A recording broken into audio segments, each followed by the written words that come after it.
Assalamu alaikum wa rahmatullahi wa barakatuh. Lorsqu'on apprend à pratiquer une adoration, il faut non seulement en apprendre les règles, les principes, ce qu'on appelle les piliers, les obligations, etc. pour pouvoir la pratiquer correctement, mais il faut également apprendre ce qui pourrait l'annuler ou les erreurs qu'on commet généralement dans ces adorations-là, qui peuvent l'entacher, diminuer sa récompense ou la rendre invalide. Donc l'objectif dans cette vidéo, c'est d'apprendre 10 erreurs fréquentes que les gens commettent à propos du mois de Ramadan et du jeûne de Ramadan et qu'il faut absolument éviter. La première de ces erreurs, c'est de penser que les insultes, la bagarre, etc. annulent le jeûne.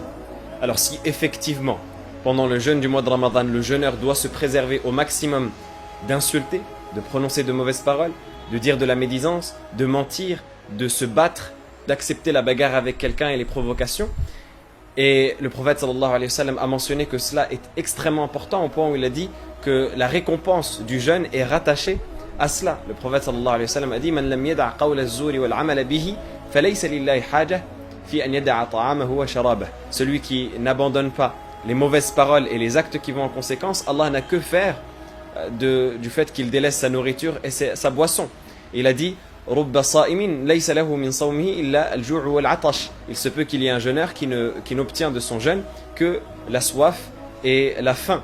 Donc il n'a eu aucune récompense. Malgré cela, tout ce qu'on a évoqué, ça veut dire des gros mots, insulter, se battre, etc., n'annule pas le jeûne, ça ne casse pas le jeûne. Ce qui fait que le jeûne doit encore être continué, doit encore être maintenu, même si la récompense est fortement diminuée au regard d'Allah subhanahu wa ta'ala. Donc c'est une erreur de dire à quelqu'un tu as cassé ton jeûne parce que tu as insulté, parce que tu as menti ou autre que cela.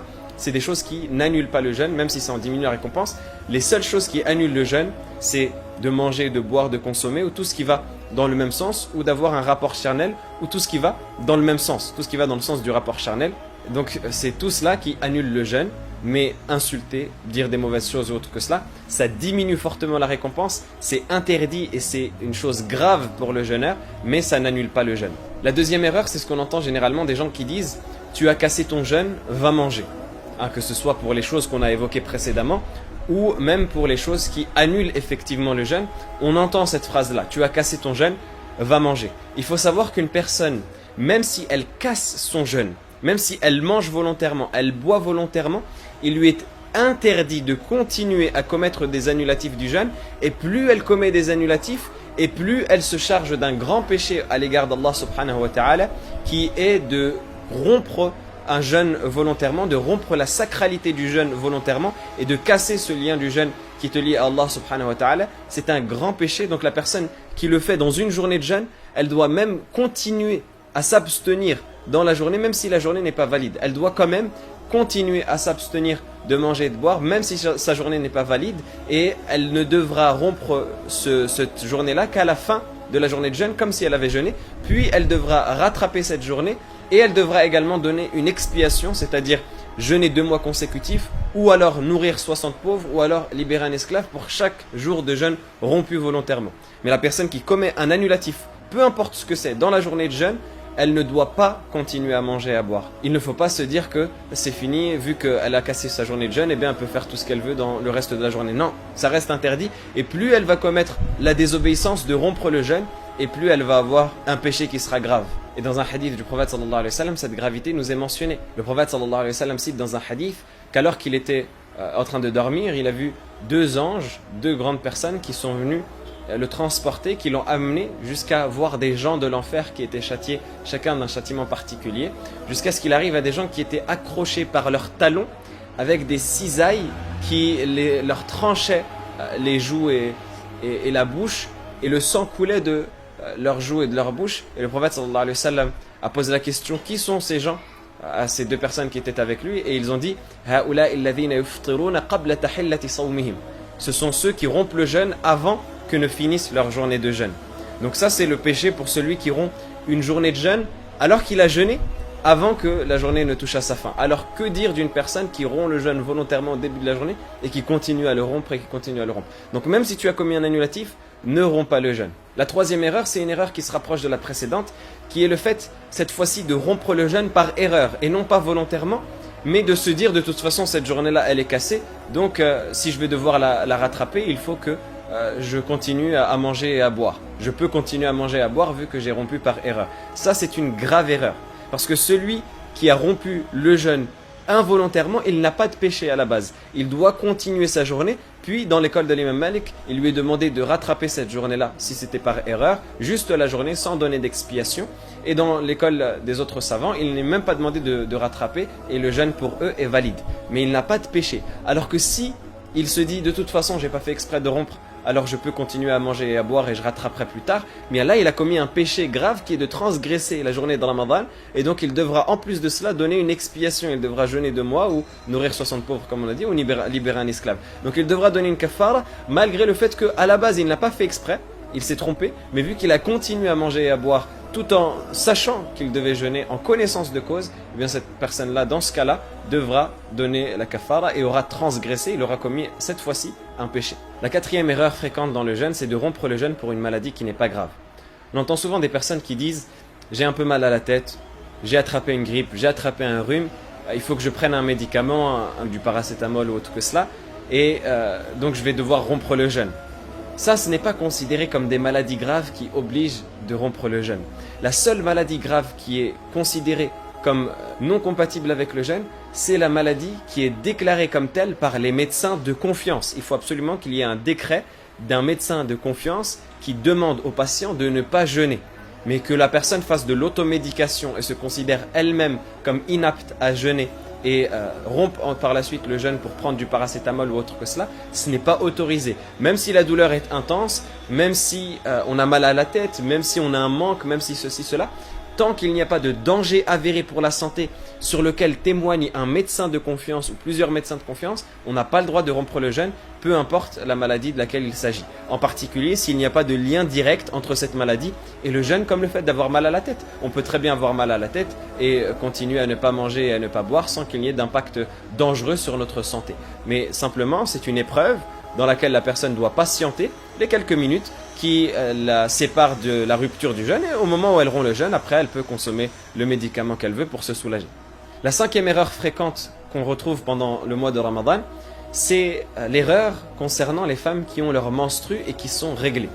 Il y a des femmes qui ont leur menstru à chaque jour bien déterminé dans le mois, et on trouve ces personnes-là, parfois, qui vont dire, bon, moi je sais que le 6e du mois, par exemple, j'ai toujours mes menstrues. Donc le 6e du mois, elle se lève sans intention de jeûner et elle rompt le jeûne malgré le fait que ses menstrues ne sont pas encore arrivées dans ce jour-là. C'est-à-dire elle ne sait pas encore que ses menstrues sont véritablement arrivées, elle n'a pas vu le sang, mais comme elle sait que habituellement elle a son cycle qui arrive à ce jour-là, eh bien elle se dit que de toute façon ça ne sert à rien de jeûner la première partie de la journée parce que dans tous les cas elle va rompre le jeûne à la fin. Ça c'est interdit. C'est strictement interdit. Le seul moment où la femme a le droit de rompre le jeûne pour ses menstrues, c'est le moment où elle voit bel et bien le sang. Tant qu'elle n'a pas vu le sang, même si elle sait pertinemment et obligatoirement que ce jour-là, il y aura ses menstrues, elle n'a pas le droit de rompre le jeûne jusqu'à ce qu'elle voie le sang. Et dans combien de cas, on a vu que, subhanallah, dans le cycle de la femme, eh bien, pendant le mois de Ramadan, le cycle ne vient pas exactement au jour près, ou alors il se laisse un peu tarder jusqu'à après le maghrib ou autre que cela. Et donc, ça ferait que la femme a transgressé un jour et elle a rompu un jour volontairement alors qu'elle n'a pas eu la cause pour. Donc même si ce jour de jeûne-là, la femme ne le fait pas par exemple avant d'avoir ses menstrues et qu'ensuite elle se rend compte qu'elle a eu bel et bien ses menstrues, même si c'est ne serait-ce qu'une heure après le fajr, mais elle a mangé après le fajr, elle a mangé et bu avant d'avoir ses menstrues et ensuite une heure après elle a vu qu'elle avait ses menstrues, et bien même avec cela, elle devra donner une compensation parce qu'elle aura transgressé ce jour de jeûne du mois de Ramadan. Et donc elle devra quand même donner une compensation à cause de cela. Et la compensation, c'est la kafara qu'on a déjà mentionné plusieurs fois dans cette vidéo. La 6e erreur fréquente, c'est de passer les dernières minutes de la journée de jeûne à s'amuser, à essayer de tuer le temps, à essayer de multiplier les distractions pour ne pas sentir cette attente interminable jusqu'à l'adhan du maghrib.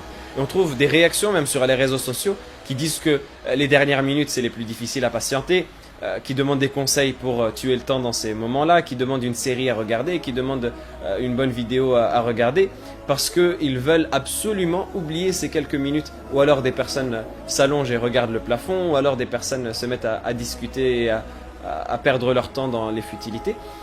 Alors que normalement, ces dernières minutes qui nous séparent de la rupture du jeûne, ce sont les minutes où au contraire on doit multiplier les invocations, multiplier la lecture du Coran, multiplier la prière sur le prophète sallallahu alayhi wa sallam, multiplier les actes de bien, parce que ce sont les dernières minutes de la journée, donc c'est l'équivalent de la dernière ligne droite dans une course. On doit au contraire accélérer, augmenter notre rythme, montrer le meilleur de nous-mêmes à Allah subhanahu wa ta'ala dans ces moments-là, même si on est occupé par exemple cuisiner, mettre la table par exemple, où on est occupé par les tâches ménagères ou les tâches du quotidien, bien même avec ça, on doit exploiter notre temps pour essayer en même temps d'évoquer Allah subhanahu wa ta'ala, de lire le Coran pour celui qui peut, d'écouter ne serait-ce que le Coran ou un rappel religieux ou autre que ça, de mettre à profit notre temps plutôt que de le perdre, surtout dans ces minutes qui sont précieuses. La septième erreur, qui est une erreur extrêmement grave mais pourtant extrêmement répandue, c'est de continuer à manger et à boire après l'adhan, après l'appel à la prière. Pour beaucoup de personnes qui comprennent mal la chose, qui estiment mal la chose, l'adhan, l'appel à la prière, ce serait comme un moment où on a le droit ensuite, jusqu'à 10 minutes après, à continuer à manger et à boire, comme si l'aube ne s'était pas encore totalement levée ou autre que cela. C'est une grande erreur. Au moment où on entend al-adhan, ou au moment où on voit que l'heure est arrivée, à la minute près, on doit s'abstenir de manger et de boire. Et même, comme on a dit chez l'imam Malik, rahimahullah ta'ala, c'est recommandé de s'abstenir de manger et de boire quelques minutes avant l'adhan par précaution, ce qu'on appelle al-imsak, et qui est recommandé, qui est cité dans un hadith que rapporte al-Bukhari, selon Anas ibn Malik, radiyallahu ta'ala anhu. Donc, le prophète, alayhi salatu wassalam, laissait un temps entre le repas qu'il prenait avant le jeûne et l'adhan, qui était à peu près le temps de 50 versets qui étaient lus, ce qui fait à peu près 15 à 20 minutes. Mais ce qui est autorisé, c'est on peut aller jusqu'à l'adhan. Par contre, il est interdit de dépasser ne serait-ce que de quelques secondes le temps de l'adhan à l'unanimité des savants. C'est interdit de continuer à manger et à boire après l'adhan à l'unanimité des savants. Et on pourrait rétorquer à ce niveau-là qu'il y a un hadith qui est rapporté dans lequel le prophète sallallahu alayhi wa sallam nous dit en substance, dans le sens que lorsque la personne a un récipient dans la main et qu'elle entend l'adhan, qu'elle ne le pose pas jusqu'à terminer ce récipient ou terminer cette nourriture qu'elle a dans la main. Ce hadith-là a été mal compris par la plupart des gens. Le prophète sallallahu alayhi wa sallam ne dit pas de continuer à manger après l'adhan parce que c'est interdit à l'unanimité et personne n'a compris le hadith comme cela. Au contraire, le sens du hadith, comme l'ont expliqué les savants comme l'imam Nawawi et d'autres, c'est que ici il s'agit de l'adhan qui est fait avant le fajr. On sait qu'à l'époque du prophète sallallahu alayhi wa sallam, il y avait deux adhans. Il y avait un adhan qui était fait avant l'aube pour appeler les gens justement à se réveiller, à manger, etc. Et un deuxième adhan qui est fait pour avertir de la prière. Eh bien, il s'agit du premier adhan. Ou alors, comme certains savants l'ont dit, il s'agit de l'adhan qui est fait juste avant la prière, quelques minutes avant que le temps de la prière rentre. Donc l'aube n'était pas encore tout à fait rentrée. C'est-à-dire que si moi j'ai l'aube devant moi et que je vois que l'aube n'est pas levée, mais j'entends l'adhan, eh bien là je peux continuer à manger et à boire. Mais dès que je sais que l'aube est levée, et si je ne peux pas le voir, alors dès que j'entends la personne qui fait l'adhan, ou dès que je vois sur le calendrier l'heure qui est arrivée, eh bien je dois m'abstenir obligatoirement, parce que sinon ce serait mettre en risque mon adoration et ce serait prendre le risque que je mange et je bois alors que le jour est déjà levé, ce qui rendrait invalide le jeûne du mois de Ramadan à l'unanimité et ce qui nécessiterait dans l'école de l'imam Malik de donner une kafara, de donner une expiation qu'on a déjà mentionné plusieurs fois. La huitième erreur fréquente durant le mois de Ramadan, c'est une erreur dans laquelle tombent les gens qui sont malades, qui est de donner la fidya, la compensation, à la place des jours de jeûne, alors qu'on peut les rattraper et qu'on a la santé pour les rattraper. Certaines personnes qui ont une maladie chronique, par exemple, ou qui sont touchées de vieillesse, ont des difficultés à jeûner dans la période de l'été, au moment où les journées sont assez longues, mais peuvent parfaitement jeûner ne serait-ce que quelques jours dans la période de l'hiver, au moment où on peut rattraper le jeûne. Il y a des personnes qui ont une maladie qui fait qu'elles ne peuvent pas jeûner des journées très longues, mais qu'elles peuvent jeûner quelques heures. Si la personne est dans ce cas, je précise bien, si la personne est dans ce cas où elle ne peut pas jeûner durant les journées longues, mais qu'elle peut jeûner, selon ses médecins, les journées qui sont courtes, eh bien elle devra obligatoirement rattraper son jeûne durant les périodes qui sont courtes, même s'il faut le répartir dans toute l'année ou alors dans des périodes de l'année, essayer de jeûner 2 jours ici, 3 jours là, de faire du mieux qu'elle peut, mais rattraper ce jeûne-là. La personne qui donne la compensation à la place des journées de jeûne, c'est uniquement la personne qui est dans l'incapacité totale et absolue de jeûner, peu importe le jour de l'année, peu importe la période, elle ne pourra plus jamais jeûner de sa vie. Et bien à ce moment-là, elle donne une compensation financière qui est l'équivalent d'un moud, un demi-kilo par jour de jeûne manqué, qui est donné à un pauvre. La 9e erreur fréquente durant le mois de Ramadan, c'est de retarder excessivement la prière de l'Maghrib au moment de la rupture du jeûne. Alors, l'appel à la prière de l'Maghrib c'est ce qui marque la délivrance pour nous tous, la délivrance de ce jeûne-là. Comme le prophète sallallahu alayhi wa sallam le dit lui-même, d'ailleurs, le jeûneur a deux réjouissances, une réjouissance au moment de sa rupture du jeûne et une réjouissance au moment où il rencontrera Allah subhanahu wa ta'ala et qu'il profitera de la récompense de son jeûne. للصائم فرحتان فرحة عند فطره وفرحة عند لقاء ربه.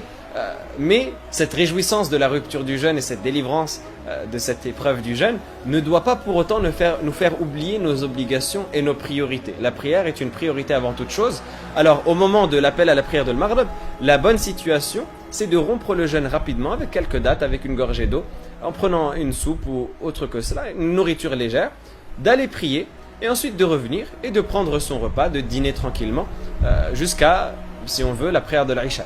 Mais prendre un dîner conséquent avant la prière de l'Maghrib jusqu'à retarder largement la prière de l'Maghrib de son temps et faire attendre la prière de l'Maghrib parfois même jusqu'à l'approcher de la prière de l'Aïcha ou même dépasser le temps de l'Aïcha sans qu'on l'ait fait, ça c'est une grave erreur et ça montre qu'on n'a pas véritablement compris les enseignements du jeûne, parce que le jeûne au contraire doit nous rapprocher de la prière, doit nous rapprocher de l'adoration et non pas nous en éloigner. Et la 10e erreur fréquente que les gens commettent pendant le jeûne, c'est les wasawis, les insufflations sataniques.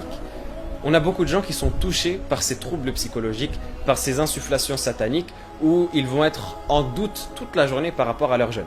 Il suffit qu'il ait fait les ablutions et qu'il ait rentré un petit peu l'eau dans sa bouche pour qu'il soit pris de doute. Est-ce qu'il y a une goutte qui est passée? Est-ce que j'ai avalé quelque chose? Ou alors il passe devant une parfumerie, il sent du parfum, ou alors il touche une matière de sa main et il est pris directement d'insufflation satanique où il pense que son jeûne est annulé ou autre que cela. Premièrement, l'insufflation satanique, al-waswas, c'est une maladie. C'est une maladie avec laquelle le shaitan démotive les serviteurs d'Allah subhanahu wa ta'ala pour les inciter à délaisser l'adoration. Parce qu'il veut que l'adoration elle soit de plus en plus dure pour toi, que tu sois de plus en plus pris de doutes, de moins en moins tranquille et de moins en moins serein dans ton adoration, pour qu'au final ça finisse par te torturer et que tu abandonnes totalement et que tu dises tant pis. Shaitan, c'est le but qu'il veut accomplir à travers les waswas et les insufflations sataniques, c'est de t'infliger le délaissement des adorations par la suite. Donc, al-waswas, c'est une maladie à laquelle il ne faut pas obéir, il faut oublier le waswas. Ça, c'est la première des choses. La deuxième des choses, tant que l'annulatif n'est pas avéré, tant que la personne n'est pas sûre qu'elle a commis un annulatif, son adoration est valide.